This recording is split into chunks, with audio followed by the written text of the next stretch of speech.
Hello and welcome back to Drama Politics. What we're going to be looking at today is something a little bit less dramatic and a little bit less political, but a lot more economic. It's common to hear the left rail against capitalism and blaming it for all of their problems, and wanting socialism or even communism as they believe sharing profits will help save humanity. I'm here to tell them that they're wrong. Starting with my new friend, what is anarchism?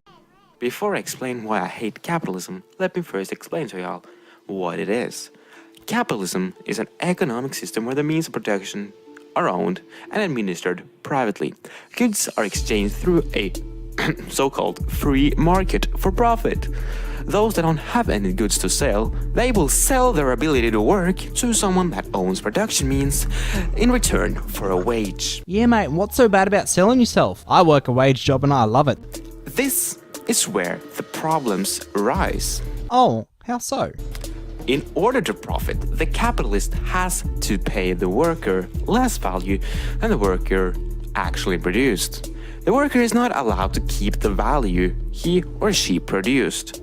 The value the capitalist extracts for profit here is straight out theft. Workers don't do what?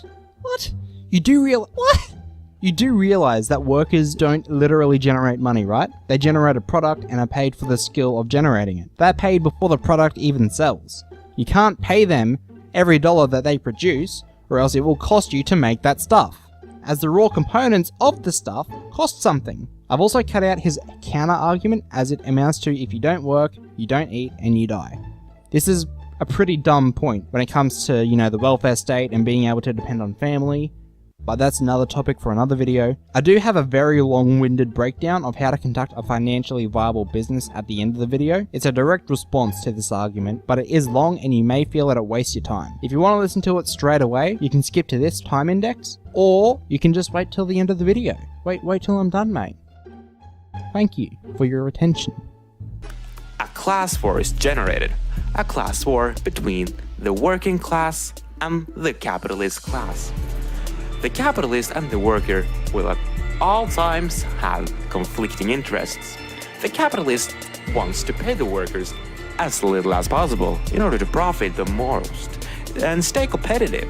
On the other hand, the worker wants to keep a bigger portion of what he or she produced. I'm worried about the very skewed opinion you have of business owners, or as you call them, capitalists. The majority of business owners are small business owners who regularly turn over a profit less than $10 million a year.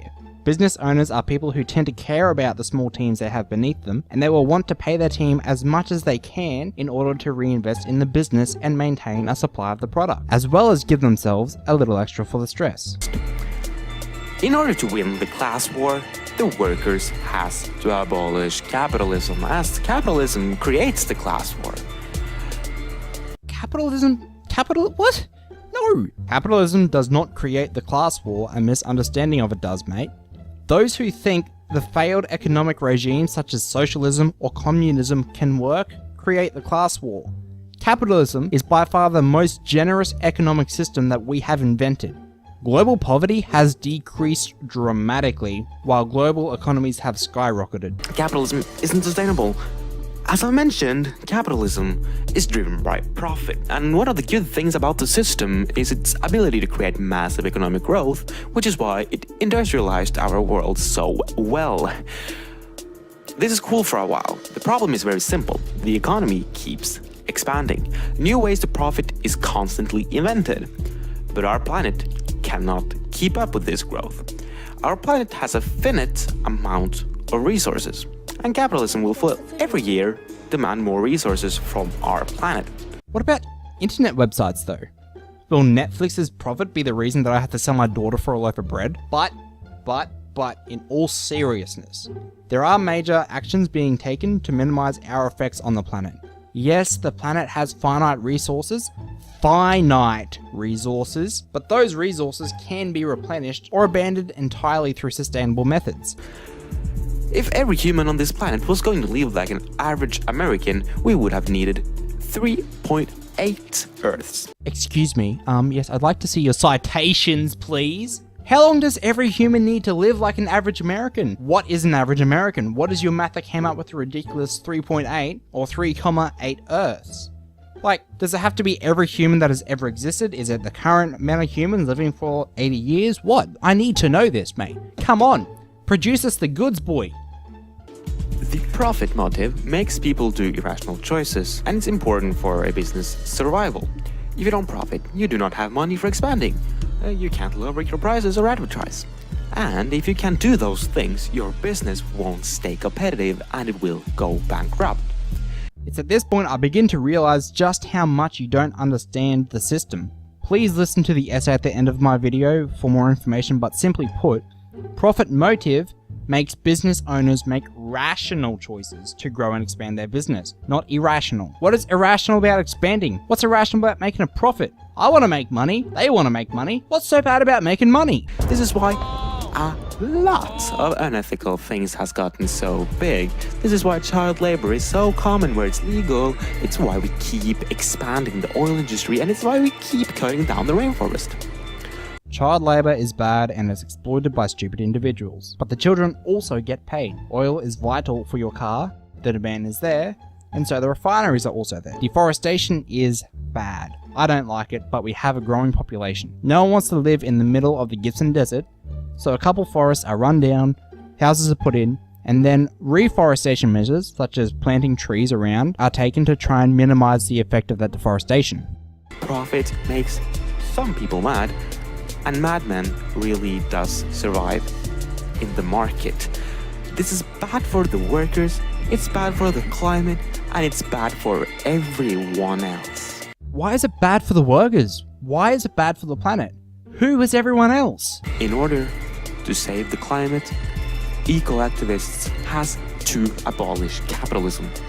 Why do where did the eco-activists come from?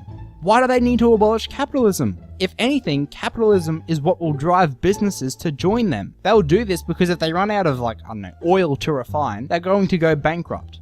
So they will want to refine the oil as best as possible while retaining the integrity of the product, and they'll sponsor environmental specialists to guide them on how to extract the oil with minimum impact. There's not much left in this video other than him plugging his own content and promising to do more in the future. I don't really have much else to say at this point, except for the fact that capitalism is the reason world poverty has gone down from 1 in 4 living off $1 a day to 1 in 20 living off $1 a day. My citations are in the description and in the annotations. Thank you for watching, and I'm gonna log off.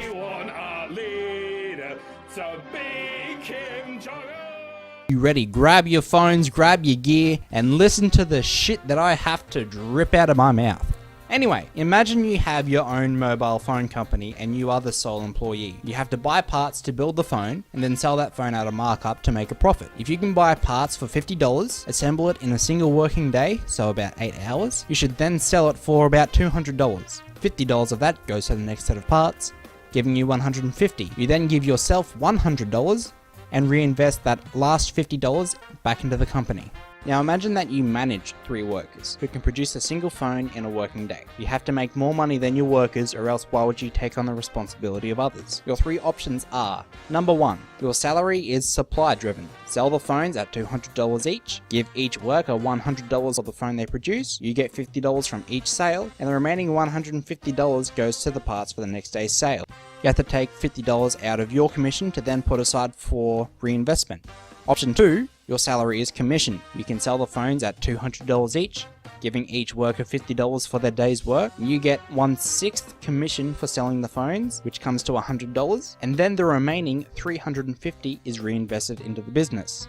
Or option 3, you could step down from management. You help the team produce 4 phones a day and sell them at $200 each, making $800. You take $200 out for parts, then you split $600 4 ways at $150 each. You do not know how the others are going to spend their money, but you want to reinvest. You may be thinking, give me option 1 or 3 as I make the most money. You should actually pick option 2 as a commission is much more financially viable for a company. There needs to be a set reinvestment budget in a company so that way you can continually turn a profit and modernize your business. Maintaining that $350 a day does cost your workers as they only get $50 for a day's work. However, if you hire 3 more workers and double your production and sales, you can pay your workers $100 a day and yourself $250 a day while retaining that $350 a day saving. This number will only ever increase, and with more wealth comes more jobs.